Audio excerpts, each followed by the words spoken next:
ராகி மாவு வச்சு நம்ம புட்டு செஞ்சிருப்போம், கூழ் செஞ்சிருப்போம். இன்னைக்கு நம்ம அல்வா செஞ்சிருக்கோம். ரொம்ப ரொம்ப குழந்தைகளுக்கெல்லாம் பிடிக்கும். அதே மாதிரி சாஃப்டா இருக்கும், ஜெல்லி சாப்பிட்ற மாதிரி இருக்கும். குழந்தைங்களும் பெரியவங்களும் விரும்பி சாப்பிடுவாங்க. இதுக்கு நம்ம ஒயிட் சுகர் எதுவும் சேர்க்க போறது இல்ல. இது எப்படி செய்யறதுன்னு பாக்குறதுக்கு முன்னாடி வெல்கம் டு அம்முமாஸ் கிச்சன். வாங்க வீடியோக்குள்ள போலாம்.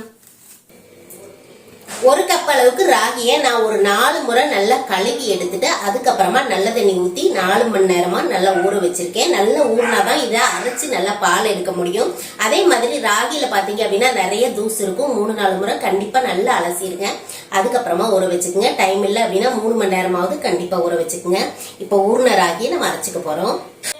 ராகி அரைக்கும் போது பாத்தீங்க அப்படின்னா தேங்காய் துருவல் 1 கப் சேர்த்துக்கலாம். 1 கப் ராகி எடுத்தோம் அப்படின்னா 1 கப் அளவுக்கு தேங்காய் துருவல் சேர்த்தோம் அப்படின்னா டேஸ்டும் ரொம்ப நல்லா இருக்கும். அதே மாதிரி அல்வா நல்லா சாஃப்டா இருக்கும்.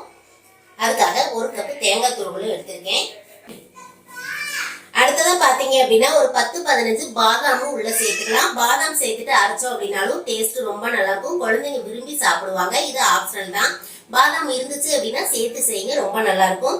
நான் ஒரு 15 பாதாம் ஊற வச்சிருக்கேன். ராகி ஊற வைக்கும் போதே ஊற வச்சாச்சு. இது அப்படியே நம்ம தோலை உரிக்காமையே சேர்த்துக்கலாம். வடிக்க தானே போறோம், அதனால நான் அப்படியே சேர்த்துக்க போறேன். இதுவும் நல்லா ஊறிச்சு, அரைச்சிக்கலாம். ராகியை தண்ணியெல்லாம் இருத்துட்டு மிக்சியில சேர்த்தாச்சு. அடுத்தது பாத்தீங்க அப்படின்னா நம்ம ஊற வச்சிருக்கிற பாதாம தண்ணியோடய சேர்த்துக்கலாம். ராகிக்கு எப்படியும் தண்ணி ஊற்றி அரைப்போம், அதனால பாதாமோட அப்படியே நான் தண்ணியோட சேர்த்துக்கிறேன். அடுத்தது தேங்காயும் சேர்த்துக்கலாம். ஒரு 1/2 கப் அளவுக்கு தண்ணி ஊற்றி நல்லா அரைச்சிட்டு அதுக்கப்புறமா தாராளமாக தண்ணி விட்டு அரைச்சி எடுத்துக்கலாம். ராகியை பார்த்தீங்க அப்படின்னா இந்த அளவுக்கு அரைச்சி எடுத்துருக்கோம். இன்னொரு முறை நல்லா அரைக்கணும். அது வந்து நம்ம வடிச்சிட்டு அதுக்கப்புறம் அரைச்சிக்கலாம். வடிகட்டுறதுக்கு இன்னைக்கு நான் இந்த மாதிரி காட்டன் துணி யூஸ் பண்ணிக்கிறேன். இந்த மாதிரி துணி இருந்துச்சு அப்படின்னா நல்லா வந்து துகள்கள் இல்லாமல் நீட்டாக வடியும். இல்லை அப்படின்னா நீங்கள் சல்லடையில் கூட வடிச்சுக்கலாம்.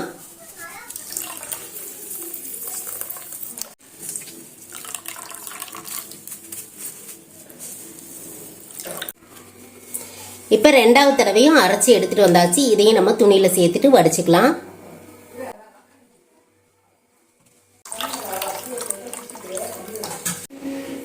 இப்போ எல்லாத்தையும் வடிச்சு எடுத்தாச்சு. இப்போ நல்லா சுத்தமாக வடிகட்டிருச்சு. பாருங்க எந்த அளவுக்கு வடிச்சிருக்கு அப்படின்னு. நல்லா வந்து காஞ்ச மாதிரி இருக்கு பாருங்க. நல்லா இறுக்கி பிழிஞ்சோம் அப்படின்னா துணியில சேர்க்கும் போது இந்த அளவுக்கு வடிக்க முடியும். இப்போ இது வெறும் சக்கை தான். 2 தடவை நம்ம அரைச்சு பால் எடுத்தாச்சு.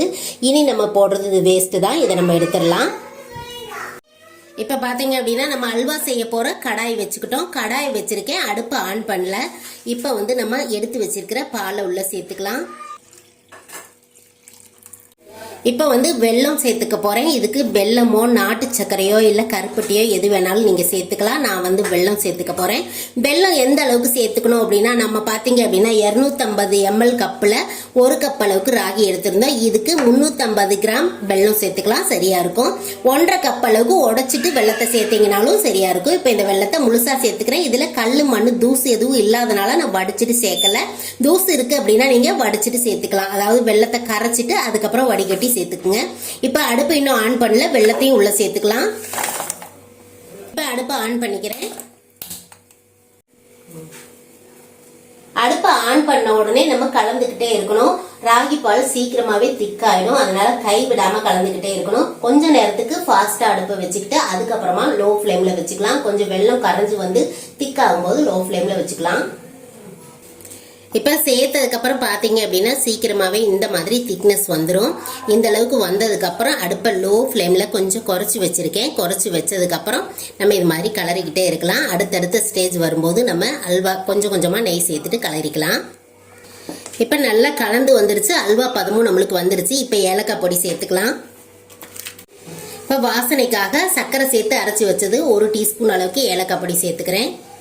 கூடவே 2 டீஸ்பூனுக்கு நெய் போட்டுக்கலாம். இதுக்கு நெய் அதிகமாக தேவையில்லை. உங்களுக்கு நெய் எவ்வளோ விருப்பமான அளவுக்கு நீங்கள் சேர்த்துக்கலாம். சேர்த்துட்டு நல்லா கலந்து விட்டு இன்னொரு டீஸ்பூன் அளவுக்கு நெய் சேர்த்துட்டு இறக்கிடலாம். இன்னொரு 2 டீஸ்பூனுக்கு நெய் சேர்த்துக்கலாம்.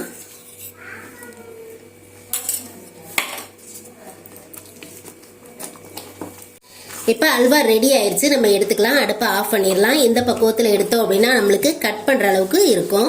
நீங்கள் இதுக்கு முன்னாடியே ஒரு ஸ்டேஜில் எடுத்தீங்க அப்படின்னா நம்ம இலையில அள்ளி வச்சு ஸ்பூனால் சாப்பிட்ற அளவுக்கு இருக்கும். இது இன்னும் கொஞ்சம் திக்காகும். இப்போ எடுத்துக்கலாம். அடுப்பை ஆஃப் பண்ணிட்டேன்.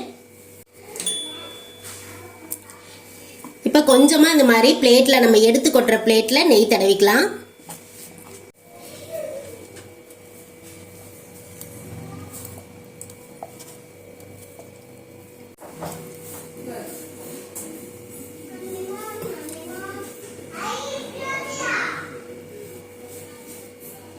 இப்போ அழகுக்காக கொஞ்சமா துருவன பாதாம் சேர்த்துக்கலாம்.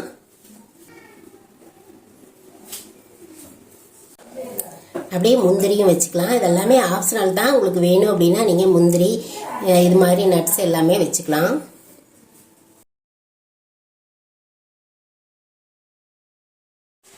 எங்கள் வீட்டில் எங்கள் பேத்திக்கு பார்த்தீங்க அப்படின்னா முதல் உணவாக இந்த ராகி பால் தான் நாங்கள் அறிமுகப்படுத்தினோம். உங்கள் வீட்டில் நீங்கள் உங்கள் குழந்தைகளுக்கெல்லாம் இது கொடுத்துருக்கீங்களா அப்படிங்கிறதையும் சொல்லுங்கள். இப்போ அல்வா பார்த்தீங்க அப்படின்னா ஒரு 2 மணி நேரமாக நல்லா ஆறி இருக்கு. இப்போ வந்து பீஸ் போட்டுக்கலாம். முதல்ல ஒரு தடவை பீஸ் போட்டப்போ லேசாக ஆறலை, அதனால நான் எடுத்து விட்டுட்டேன். இப்போ பாருங்கள் அழகாக பீஸ் போட வருது.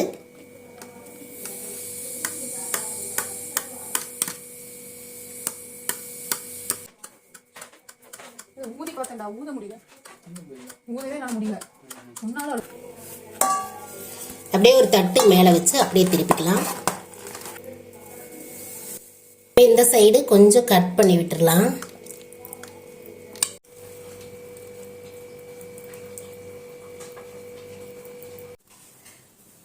ராகி அல்வா பார்த்தீங்க அப்படின்னா நல்ல சாஃப்டா இருக்கு. சாப்பிட்றதுக்கு அவ்வளோ டேஸ்டா இருக்கு. நம்ம வெள்ளை சர்க்கரையெல்லாம் சேர்க்காதனால குழந்தைங்களுக்கு நிறைய கொடுக்கலாம். ரொம்ப ஹெல்த்தியான ஃபுட்டு. இந்த மாதிரி செஞ்சு வச்சோம் அப்படின்னா ஸ்கூல் விட்டு ரொம்ப விரும்பி சாப்பிடுவாங்க. இதை மாதிரி நீங்களும் செஞ்சு பார்த்துட்டு எப்படி வந்துச்சுங்கிறத கண்டிப்பா கமெண்ட்ல சொல்லுங்க.